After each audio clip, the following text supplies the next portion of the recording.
3 years into my marriage with a luxury clothing store, a loud voice echoed just before lunch. Karen, where are you? Come here right now. The moment I heard that voice, it felt like my heart was being squeezed. It was my father in law, Bob, and that tone was the one he used when he was angry. "I'll be right there." I thought I had shouted back, but my throat tightened and no sound came out. When I got to the front of the store, there was a male customer with a red face, placing a suit on the table with his arms crossed. In front of him, Bob and my husband, Joe, were bowing repeatedly. Apparently, the suit he ordered looked nothing like what had been delivered. I looked at the suit and felt like I was in a daze. No, this isn't what I prepared. When I turned around, Bob had a defiant smile on his face. While claiming they'd find what the customer wanted right away, my mother-in-law, Judy, brought the complete set of suit I had prepared. The customer left the store with a look of relief. Not again. So that's how it's going to be. I can't live with these people anymore. I've tried for 3 years, but to be treated like this, I'm leaving. I want a divorce. As if he had been waiting for these words, Bob raised his voice. Oh, finally realized the difference in status between you and us. It's about time you understood that. Yeah, that's right. Leave. Just go. With the cold laughter of my in-laws behind me, I packed my few belongings in the dim room. However, there was one secret I hadn't told them. I never mentioned this, but as soon as they heard my words, the color drained from everyone's faces. My in-laws would come to regret what they had done. My name is Karen. I lead a busy life working at a major advertising agency. Today, I had a meeting with a client early in the morning. I returned to the office just before noon. I went straight to my boss to report.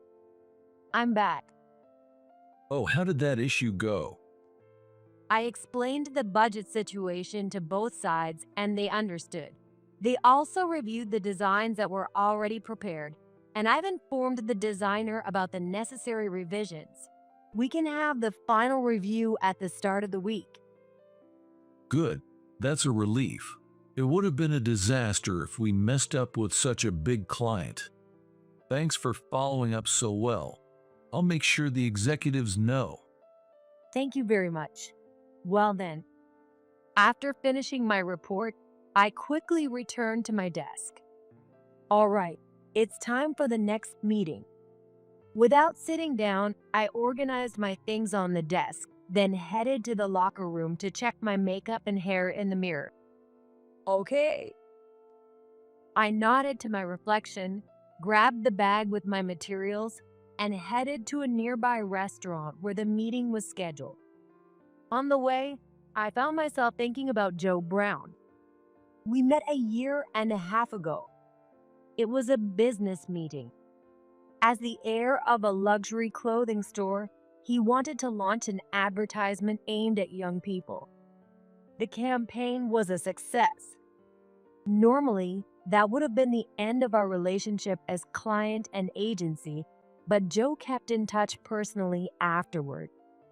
At first, we hung out as friends, but as I got to know him, I found that we liked the same movies and food. Our relationship quickly deepened, and I began to have feelings for Joe. Suddenly, I stopped and looked back at the office. Joe's words from a week ago echoed in my mind. I want you to marry me, and I want you to quit your job and help me run my family business. Don't worry about it. My parents handle most of it, so there's nothing you need to do. I was genuinely happy to be proposed to. My mom passed away a few years ago. Due to his work, my dad and I couldn't live together, so we only kept in touch occasionally.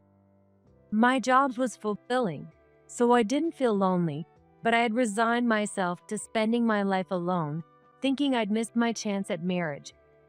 That's why Joe brought new colors into my life. But can I really quit my jobs? Will I get along with his parents? I was worried and couldn't make up my mind. But today, I decided to give him an answer. I looked ahead and hurried to the restaurant. It was a restaurant on the top floor of a luxury hotel with a stunning view of the starry sky and the dazzling city lights below. Being here felt like being a character in a movie. Did you see that new movie the other day? The new movie? Which one? There are so many out this month. You know, the one with Benjamin Ford as the lead. It's a period drama. Oh, that one. I've been dying to see it, but I just haven't had the time. Joe's eyes lit up as he shared his thoughts about the movie. You have to watch it. I don't want to spoil anything, so I won't go into details, but Benjamin is just amazing in it. He's definitely one of American's biggest stars. You're right. I'll go see it on my next day off. After that, a silence settled between us. The voices of people around us enjoying their meals seemed to grow louder.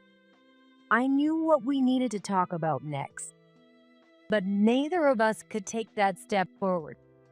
If anyone was going to, it had to be me.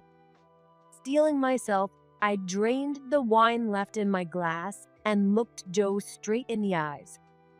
I've thought a lot about marriage since then. Joe stared back at me silently. His hand gripped the tablecloth so tightly that his knuckles turned white. To be honest, I'm scared to quit my job.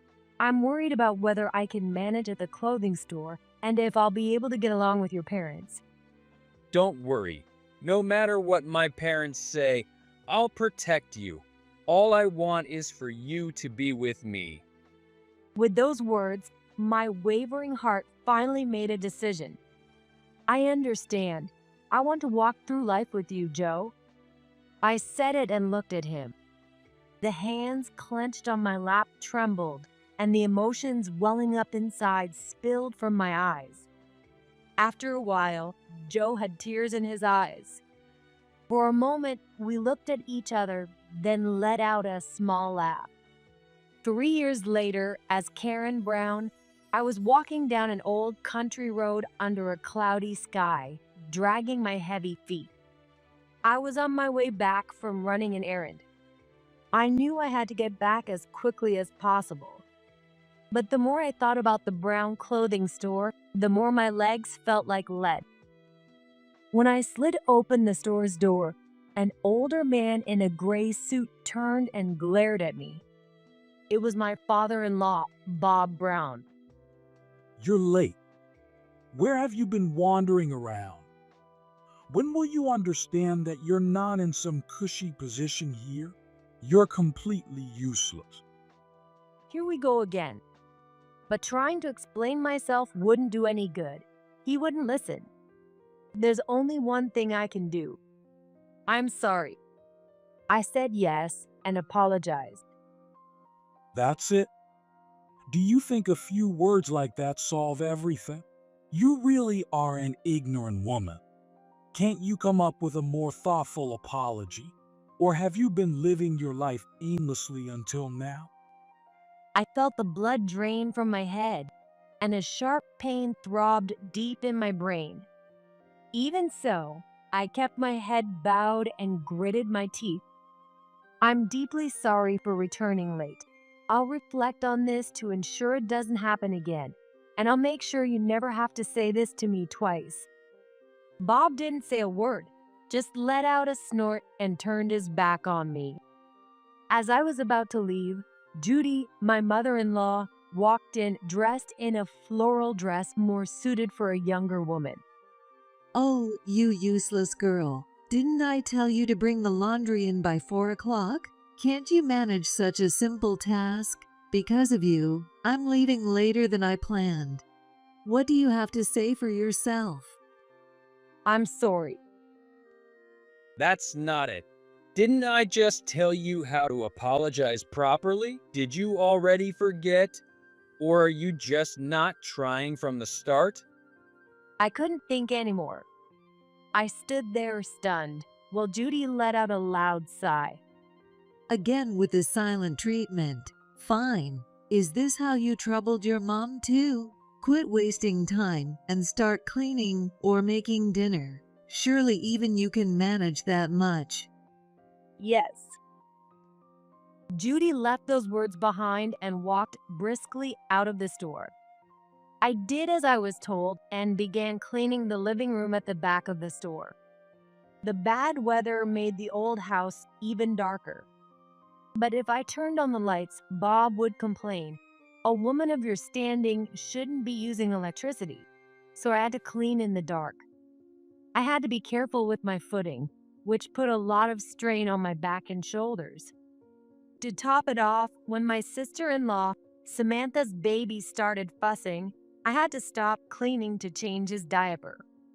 How did things end up like this? I sighed in the dim room. I had thought a happy life was waiting for me, but we didn't even have a wedding ceremony. I didn't want Joe to know about my dad, so I told him that I was raised by a single parent and that my mom and other relatives were all gone. After that, my in-laws' attitude changed completely. They started saying it was a disgrace for someone like me to join a long-established clothing store. I ended up being treated almost like an employee. Worse, Judy seemed to see me as both an employee and a housekeeper, dumping all the household chores on me while she went out and had fun. My sister-in-law, Samantha, who had come back after her divorce, pushed her child's care onto me and went out partying at night. The clothing store business wasn't exactly thriving either. They also ran a general store, and I was told to handle not only the clothing store but also the purchasing, inventory, and accounting for the general store, all by myself. If sales didn't improve, Bob would shout at me. Mistakes were, of course, not tolerated. Yet, I wasn't paid. Early in my marriage, I once consulted Bob about getting a salary, but he just laughed at me through his nose. I talked to Joe about it, but he just brushed me off, saying, "It won't be a problem once you take over the store, so just hang in there." Still, at first, I tried my best to contribute to the clothing store. I've been through some tough situations in my office lady days. I was confident in my customer service skills. Advertising and promotion were my strong suits. I rearranged the merchandise, highlighted best-selling products, and used my spare time to distribute flyers door to door. Sales improved, and the store started to thrive compared to before. This was clearly the result of my efforts. However, Bob was against my methods, saying he didn't like them. He claimed they lowered the store's dignity. If the store went under, there wouldn't be anything left to worry about. But what hurt the most was Joe's attitude. While I was out there desperately serving customers, he was off having business lunches or playing golf. He wouldn't even make eye contact or talk to me. He didn't treat me as his wife. So naturally, we, as a couple, did not have any sexual intercourse that night. Yet Bob and Judy kept pushing for us to have a successor.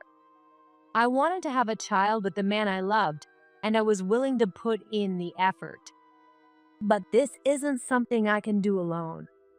In our current situation, there's no way I could have a child with Joe.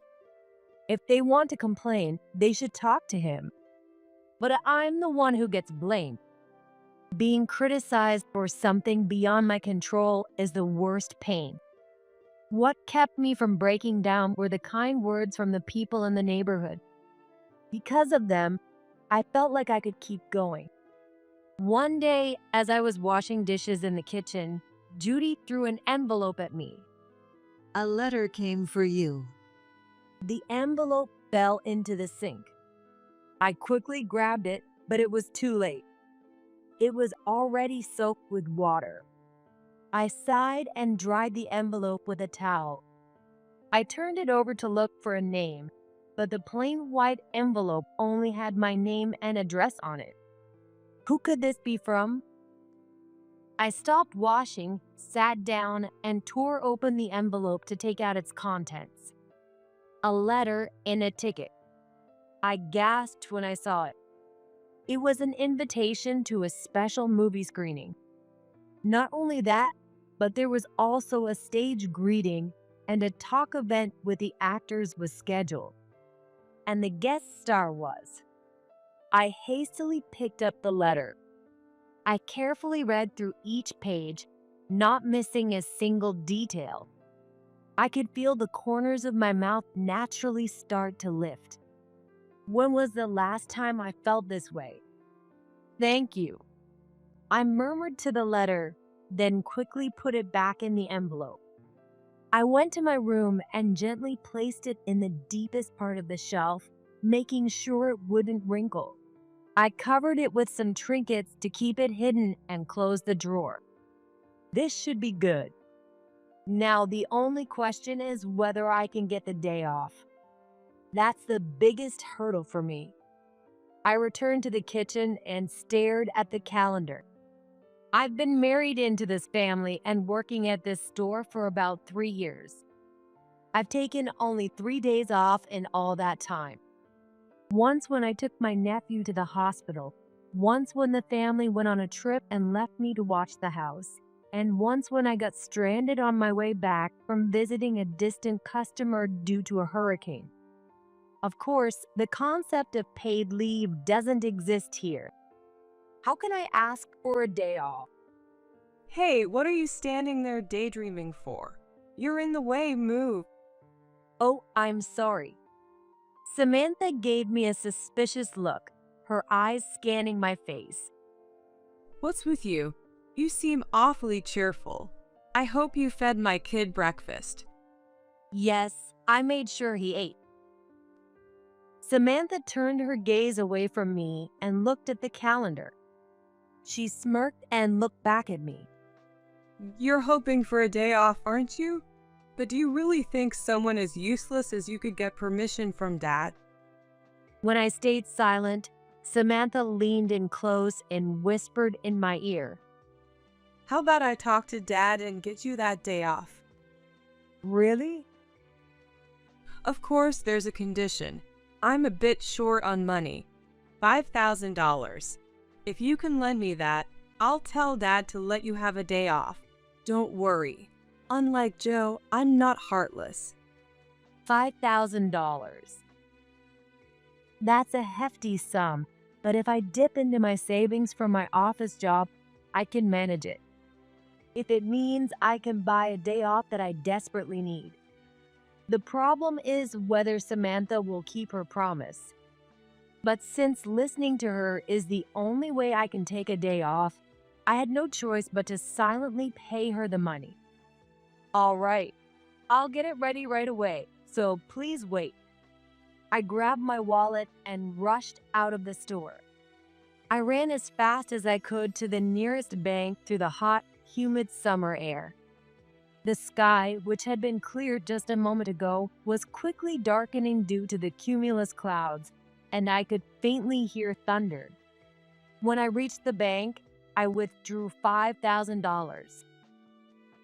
I hurried out of the bank, only to find that large raindrops had already begun to make splotches on the road. I have to hurry. I rushed back to the store, but the rain started pouring heavily. I shoved the envelope with the money into my pocket to keep it dry. However, I tripped on my way back. I scraped my palms and knees, but I stood up and finally made it back to the store. I couldn't go in through the front in this muddy state, or I'd get scolded, so I entered through the back door. I immediately handed the envelope with the $5,000 to Samantha.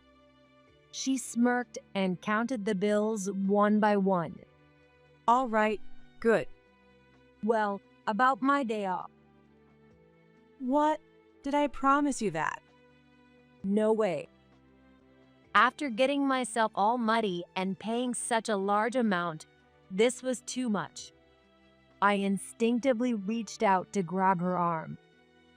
Hey, don't touch me with those dirty hands. I'm just joking. I'll talk to Dad for you, but I can't promise he'll say yes. After that, I cleaned myself up and stood at the front of the store. I've done all this, so it should be fine. I'm definitely going to get my day off. I was worried about whether Samantha would keep her promise, but surprisingly, it was settled rather easily. Bob didn't seem happy, but he couldn't just dismiss his daughter's request. But I couldn't let my guard down just yet. If I made a mistake, I might lose my day off. So, as I eagerly awaited the day of the screening, I threw myself into my work even more than before. Having something to look forward to really changes your motivation at work. Nothing major happened after that, and soon it was the day before the screening. I couldn't wait for the end of the workday. I kept looking at the clock more than usual, which made time crawl by. My head was already filled with thoughts of the screening. But just before lunch, as I was checking the inventory in the back of the store, a loud voice echoed. Karen, where are you? Come here right now. The moment I heard that voice, it felt like my heart was being squeezed. My mind went blank. For my 3 years of experience, I knew all too well. That tone of voice is the one he uses when he's angry. No, I don't want to go. But that's not an option. If I don't go quickly, I'll just get scolded even longer. I'll be right there. I thought I shouted loudly, but my throat tightened and my voice came out like a cicada falling to the ground. When I got to the front of the store, there was a regular customer with a red face, placing a suit on the table with his arms crossed. I was familiar with this man.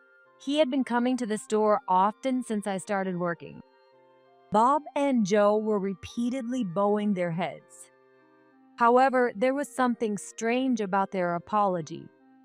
The customer couldn't see it, but there was a sly smile on Bob's lips. I'm sorry, I'm late. What seems to be the problem? What is the meaning of this? This is completely different from the suit I ordered.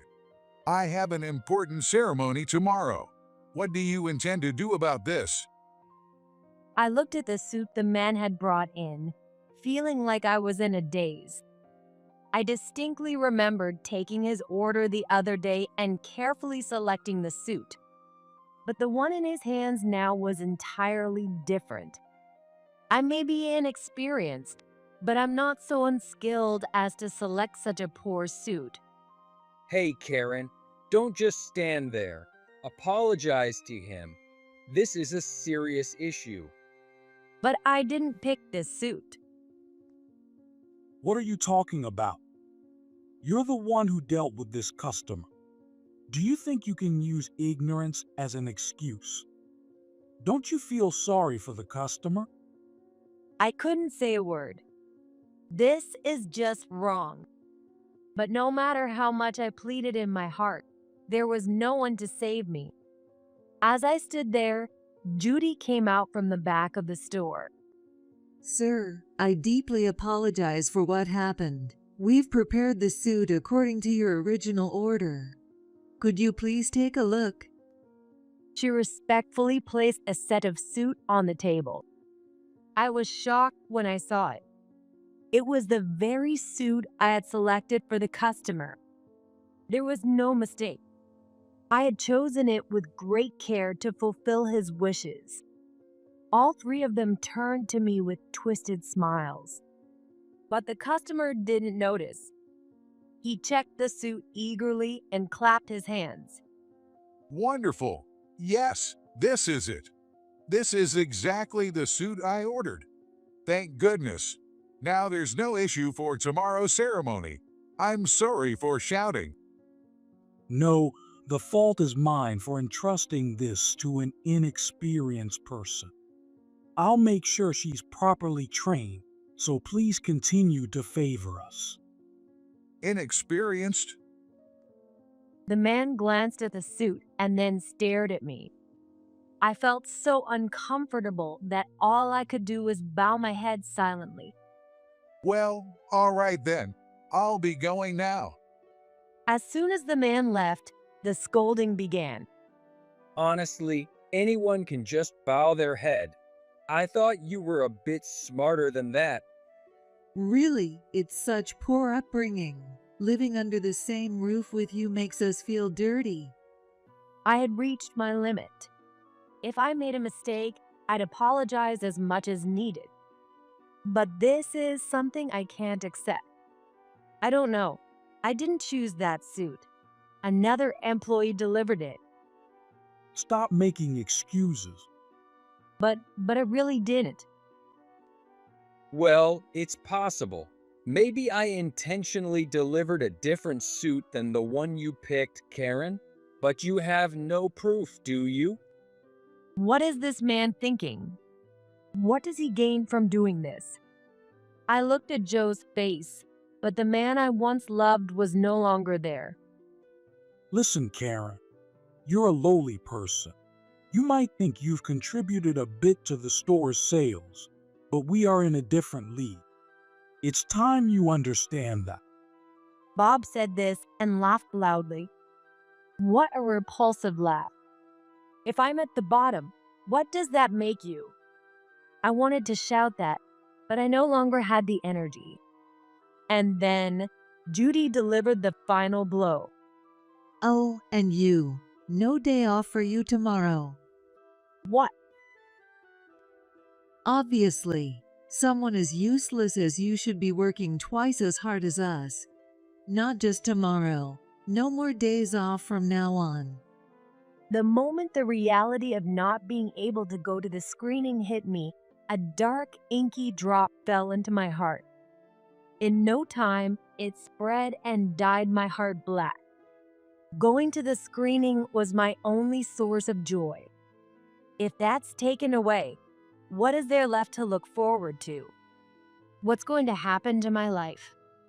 Will I just be worked like a slave until I'm old, discarded like trash when I'm no longer useful? And when there's nothing left of me, will I be abandoned by society, leaving this world in loneliness? If that's the kind of miserable life ahead of me, I have no choice but to leave this place. There's no reason to endure this any longer. I've tried for 3 years, but that's it. I'm tired. I'm leaving. I want a divorce. The three of them exchanged glances for a moment and then burst into laughter. Yeah, that's right. Get out. We took in a woman with no family, and this is what we get. Well, an ungrateful person like you won't be accepted anywhere. Yeah, you just weren't cut out for this house. I'd like you to leave quickly, but you'll need to do the handover first. You'll work at least until tomorrow. I stood up without saying a word. I no longer wanted to breathe the same air as these people. As I went into the living room, Samantha was there smirking at me. What a shame. But I'm not giving back the money. And don't even think about getting alimony from my brother.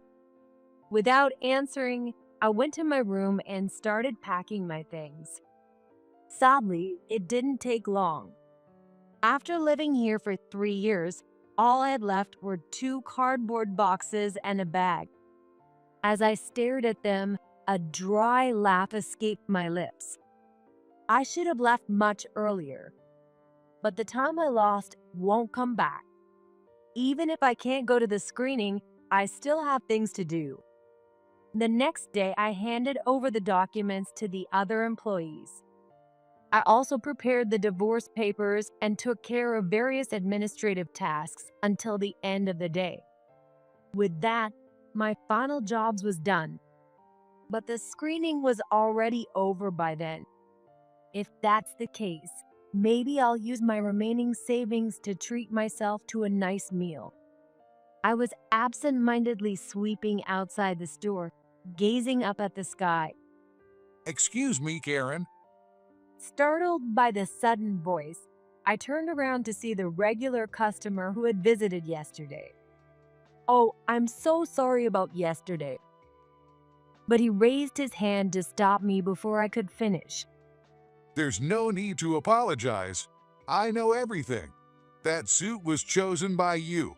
There must have been some misunderstanding. I'm sorry. You must have been scolded. No, it's not like that. This unexpected turn of events left me at a loss for words. From the moment I placed my order, I felt your kindness. You carefully chose the best items to match my preferences for the suit's color and the tie. Inexperienced is far from the truth. Karen, you are top-notch. Hearing his kind words, his figure suddenly blurred as my eyes filled with tears. With just those words, it felt like the past 3 years had been worth it, Actually, there's someone I want you to meet. he said, pulling out his phone to make a call. Moments later, 3 luxury black cars pulled up in front of the store. What's going on? What's happening? Did Mr. President come to town? The unusual sight in the small town caused quite a stir among the neighbors. The man opened the back door of the last car. A distinguished man in a suit stepped out. His commanding presence made everyone gasp. Seeing him, tears welled up in my eyes even more. It's Benjamin Ford. One of the neighbors shouted. That triggered an uproar like a beehive being disturbed. Is that a Hollywood star in a small town like this? He really does exist. As I was about to run toward Benjamin Ford, Bob and Joe came running out from the back of the store. They shoved me aside. I stumbled and fell to the ground. Bob didn't even glance at me. Instead, he was wringing his hands and bowing repeatedly. Welcome, Mr. Ford. Please come inside. But Benjamin Ford kept his eyes fixed on me. Oh, don't mind her. She's just an incompetent fool we fired. Please come inside. I'll show you something even better than what you're wearing. Without saying a word, Benjamin Ford knelt down and extended his hand to me. Are you okay, Karen? Are you hurt? I'm okay, thank you. I took his hand and stood up. He brushed the dirt off my knees with his hand. Bob and Joe were staring at us, their mouths wide open. What is going on? Well, I didn't mention it before, but this is my dad. The moment they heard that, the blood drained from their faces. Their legs trembled. But you said you didn't have a dad. I'm sorry. I kept it a secret because I didn't want everyone to make a big fuss. Suddenly, Bob lunged forward and prostrated himself in front of my dad. Seeing this, Joe hurried to do the same beside him. I'm terribly sorry. I didn't know. Your precious daughter. From now on, we'll take full responsibility for taking care of her. Please, I beg you to continue your patronage with your friends. Lift your heads. My dad spoke quietly. From his expression, even I couldn't tell what he was thinking. You just said you would offer something better than this suit, didn't you? Bob lifted his head with his eyes shining. Yes, of course. But that's odd. This suit was tailored by your store. What? That's impossible. Bob looked at the man standing beside my dad and gasped. He finally realized this was the same customer who had come in yesterday. How can I introduce my friends to someone who can't even recognize the suit made by their own store? Before you insult someone's daughter as incompetent, You should work on yourself. That's right. This suit was the one I had chosen for the regular customer, but I never imagined that my dad would be the one wearing it. Bob's face turned a deep red. He gritted his teeth and clenched his hands tightly on the ground. Joe seemed too ashamed even to lift his head, his hunched back trembling. I knew my daughter had married into this family, so I sent my assistant here to observe how things were going. I investigated various things and concluded that this place is not suitable for my daughter. Dad, it's okay. It's over now. Our divorce is final and the handover is complete. All right, then come with me. Let's take our time to talk. It's been a while. I'll go get my things. As I went to get my belongings, Judy and Samantha came out, looking thrilled. Benjamin Ford is really here. Amazing. Hey, you, go get Karen's things right now. Startled by the force of his words, Judy quickly brought my things. After loading them into the trunk of the car, I sat next to my dad in the back seat, leaving the store behind. I'm sorry. I should have helped you sooner. I just assumed you were living happily. My dad closed his eyes tightly, his face showing pain. But when you didn't come to the screening and then that incident with the suit yesterday, I knew something was wrong. I couldn't sit still. I'm really sorry. It's okay. I'm really happy. It's a shame I couldn't go to the screening, but I never expected you to come. Yes, the screening ticket was a gift from my dad. His heartfelt words were written on the letter. That kept me going up until today. Even so, I won't let them off easily. I'll have a lawyer involved and make sure they pay proper alimony. But Karen, what do you plan to do now? I don't know. If you'd like, why not come to New York with me? You can do well anywhere. Seeing the wider world might bring new perspectives. Yeah, thanks. I'll think about it. All right, enough of the serious talk. You must be exhausted. Just rest for now. As the car swayed, I felt the tight string of tension inside me finally start to loosen for the first time in a long while. There were so many things I wanted to talk about, but an overwhelming drowsiness washed over me. I'll just close my eyes for a bit. Once I'm refreshed, I'll have a long talk with Dad. Taking a deep breath, I fell asleep next to him. A few months later, after finishing a meeting outside, I returned to the office and reported to my boss. I'm back. Oh, how did it go? They accepted all the proposed design changes. I've already contacted the printer, so we can deliver everything next week. Well done. Keep it up. Yes, I will. In the end, I didn't go to New York. My dad's offer was tempting, but it seems that working at my original advertising agency suited me best. Fortunately, thanks to my boss, I was able to return to work quickly. Regarding my savings, the lawyer my dad hired was excellent, and I was able to secure a substantial alimony payment. As I was about to return to my desk, a colleague approached me. Karen, the reporter from that weekly magazine wants to talk to you. Again? Oh, well, all right. I went to the reception area where the reporter was waiting.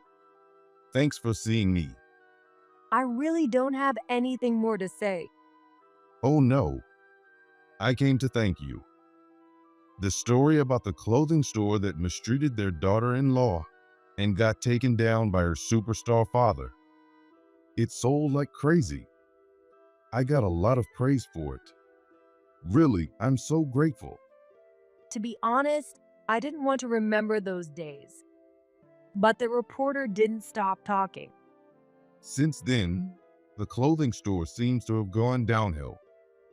Your presence really kept it afloat. And it turns out Samantha had debts with a host club.